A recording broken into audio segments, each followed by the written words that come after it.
Hi friends, welcome back to our channel. IPL 2025 match number 46 Delhi Capitals versus royal Challengers Bengaluru. ఈ match అయితే జరగబోతుంది. Present ఈ రెండు టీంలు పాయింట్స్ టేబుల్లో టాప్ 4లో ఉన్నాయి. ఢిల్లీ టీం 12 పాయింట్లతో సెకండ్ ప్లేస్లో ఉంటే, అలాగే ఆర్సీబీ టీం సేమ్ 12 పాయింట్లతో థర్డ్ ప్లేస్లో ఉన్నారు. ఈ రెండు టీంలు సేమ్ పాయింట్స్లో ఉన్నప్పటికీ నెట్ రన్ రేట్ ఢిల్లీ టీంకి ఎక్కువ ఉండడంతో ఢిల్లీ టీం ఆర్సీబీ కన్నా ముందు ఉంది. సో ప్రజెంట్ ఈ రెండు టీంలు ప్లే ఆఫ్ రేస్లో సేఫ్ జోన్లో ఉన్నాయి. బట్ అయినా కూడా ఈ రెండు టీంలు అయితే ఈ మ్యాచ్ చాలా అంటే చాలా ఇంపార్టెంట్. గెలిచిన టీం ఇంకా ముందుకు వెళ్తుంది, బట్ ఓడిపోయిన టీం కింద వరకు వెళ్ళే ప్రాబ్లం అయితే అవకాశం ఉంది. ఎందుకంటే ప్రజెంట్ పాయింట్స్ టేబుల్లో ప్లే ఆఫ్ రేస్కు మామూలు కాంపిటీషన్ లేదు. ఒకసారి ముంబై ఇండియన్స్ కంబ్యాక్ చూసుకుంటే వాళ్ళు చాలా బాగా కంబ్యాక్ చేసి 4th ప్లేస్కి అయితే వచ్చారు. దీంతో మ్యాచ్ గెలవడం ప్రతి ఒక్క టీంకి చాలా ఇంపార్టెంట్గా మారింది. అయితే ఈ మ్యాచ్ ఢిల్లీలోని అరుణ్ జైట్లీ స్టేడియంలో ఆడుతున్నారు. అయితే ఈ మ్యాచ్ యొక్క pitch report, ground shots, squad analysis, key players, ఇలా ఈ మ్యాచ్ యొక్క ప్రీవ్యూ మొత్తం తెలుసుకుందాం. సో వీడియో అయితే మంచి ఇంట్రెస్టింగ్గా ఉంటుంది. దయచేసి ఎక్కడ కూడా స్కిప్ చేయకుండా చివరి వరకు చూడడానికి ప్రయత్నించండి. సో లేట్ చేయకుండా కంటెంట్ లెక్క అయితే వెళ్ళిపోదాం. Late start our video. ముందుగా ఢిల్లీ వర్సెస్ ఆర్సీబీ ఈ రెండు టీంలో ఒక హెడ్ టు హెడ్ రికార్డ్ చూసుకుంటే మొత్తం 32 ఐపీఎల్ మ్యాచ్లు ఆడితే ఆర్సీబీ టీం 19 సార్లు గెలిచింది, అలాగే ఢిల్లీ టీం 11 సార్లు గెలిచింది. మిగతా ఒక మ్యాచ్ నో రిజల్ట్గా మారింది. So head to head starts పరంగా చూసుకుంటే ఆర్సీబీ టీందే అప్పర్ హ్యాండ్గా ఉంది. అలాగే ఈ రెండు టీంల మధ్య జరిగిన లాస్ట్ 5 మ్యాచ్లు చూసుకుంటే ఆర్సీబీ వాళ్ళు 3 గెలిచారు, ఢిల్లీ వాళ్ళు 2 గెలిచారు. అలాగే ఈ 2025 సీజన్లో ఒక్క మ్యాచ్ జరిగిన ఈ మ్యాచ్లో ఢిల్లీ వాళ్ళు గెలిచారు. సో ప్రజెంట్ బోత్ ఈ రెండు టీంలు చాలా ఫామ్లో ఉన్నాయి, అలాగే మంచి డీసెంట్ నాక్తో కూడా ఉన్నాయి. ఈ అరుణ్ జైట్లీ స్టేడియం యొక్క పిచ్ రిపోర్ట్ చూసుకుంటే ఇదొక high scoring thriller pitch. Square boundary చాలా చిన్నగా ఉంటాయి, పిచ్ కూడా బాగా ఫ్లాట్గా ఉంటుంది. డెఫినెట్గా మనం మంచి రన్ ఫేస్ని అయితే ఎక్స్పెక్ట్ చేయవచ్చు. ఈ గ్రౌండ్ యొక్క స్టార్ గురించి మాట్లాడుకున్నట్లయితే ఈ గ్రౌండ్లో మొత్తం 92 ఐపీఎల్ మ్యాచ్లు ఆడితే మొదట బ్యాటింగ్ చేసిన టీంలో 40 సార్లు గెలిచాయి, అలాగే చేసింగ్ చేసిన టీంలో 40 సార్లు గెలిచారు. అలాగే ఈ గ్రౌండ్లో యావరేజ్ ఫస్ట్ స్కోర్ చూసుకుంటే 169 రన్స్గా ఉంది. ఈ గ్రౌండ్లో ఓవరాల్గా మొదట బ్యాటింగ్ ఆర్ బౌలింగ్ ఏ చేసినా పెద్దగా వన్ సైడ్ రిజల్ట్ అయితే లేదు. మొదట బ్యాటింగ్ ఆర్ బౌలింగ్ ఏ చేసినా ఒక్కటే.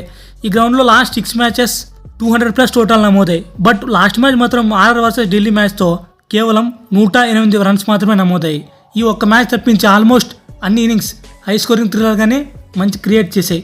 సో డెఫినెట్గా మనం హై స్కోరింగ్ అయితే ఎక్స్పెక్ట్ చేయవచ్చు. ఇప్పుడు ఈ గ్రౌండ్లో రెండు టీంల యొక్క స్టార్ట్స్ గురించి తెలుసుకుందాం.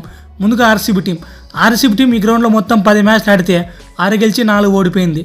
ఢిల్లీ టీం మొత్తం 24 మ్యాచ్లు ఆడితే 38 గెలిచి 45 మ్యాచ్లు ఓడిపోయింది. సో ఢిల్లీ టీంకి అయితే కంపేర్ చేసుకుంటే ఆర్సీబీ టీంకి ఈ గ్రౌండ్లో మంచి రికార్డు ఉంది.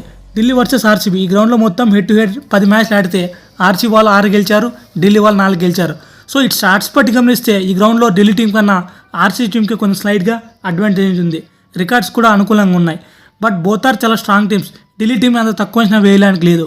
వాళ్ళు టోర్నమెంట్లో చాలా మంచి బెటర్ పర్ఫార్మెన్స్ ఇస్తున్నారు. ఇప్పుడు ఈ రెండు టీంల యొక్క అనాలిసిస్ చేద్దాం. ముందుగా ఆర్సీబీ టీం మొత్తం 9 మ్యాచ్లు ఆడితే 3 మాత్రమే ఓడిపోయింది. లాస్ట్ 2 మ్యాచెస్లో బ్యాక్ టు బ్యాక్ విన్స్తో మంచి ఫామ్లో అయితే ఉంది. లాస్ట్ మ్యాచ్ ఆర్సీబీ వర్సెస్ ఆర్ఆర్తో జరిగిన చిన్నస్వామి గ్రౌండ్లో ఆర్సీబీ వాళ్ళు ఓడిపోతారు అనుకున్నాం. బట్ వాళ్ళ హోమ్ గ్రౌండ్లో గెలిచి మంచి మూమెంటంతో ఉన్నారు. లాస్ట్ మ్యాచ్ ఆర్తో జరిగిన మ్యాచ్లో 11 పరుగులతో గెలిచారు. So last match RCB team వాళ్ళు బ్యాటింగ్ డిపార్ట్మెంట్లో విరాట్ కోహ్లీ 70 పరుగులు చేస్తే దేవదత్ పడికల్ 50 పరుగులు చేశాడు. అలాగే బౌలింగ్ డిపార్ట్మెంట్ జోష్ హాజిల్వుడ్ 4 వికెట్లు, కునాల్ పాండే 2 వికెట్లు తీసుకున్నాడు. దీనివల్ల ఆర్సీబీ టీం లాస్ట్ మ్యాచ్ కంఫర్టబుల్గా గెలిచింది. ఒకసారి విరాట్ కోహ్లీ లాస్ట్ 5 ఇన్నింగ్స్ చూసుకుంటే లాస్ట్ మ్యాచ్ 70 రన్స్, అంతకుముందు పంజాబ్తో జరిగిన మ్యాచ్లో 73 రన్స్ కొట్టాడు. సో విరాట్ కోహ్లీకి అయితే మంచి ఫామ్లో ఉన్నాడు. లాస్ట్ మ్యాచ్ దేవదత్ పడికల్ చూసుకున్న లాస్ట్ 2 మ్యాచెస్ బాగా పర్ఫామ్ చేస్తున్నాడు. ఇక రజత్ పైటర్ ఫామ్లోకి రావాల్సి ఉంది. ఇక బౌలింగ్ డిపార్ట్మెంట్లో చూసుకున్న జోస్ హాజిల్వుడ్ రీసెంట్ టైమ్స్లో చాలా మంచి ఫామ్లో ఉన్నాడు.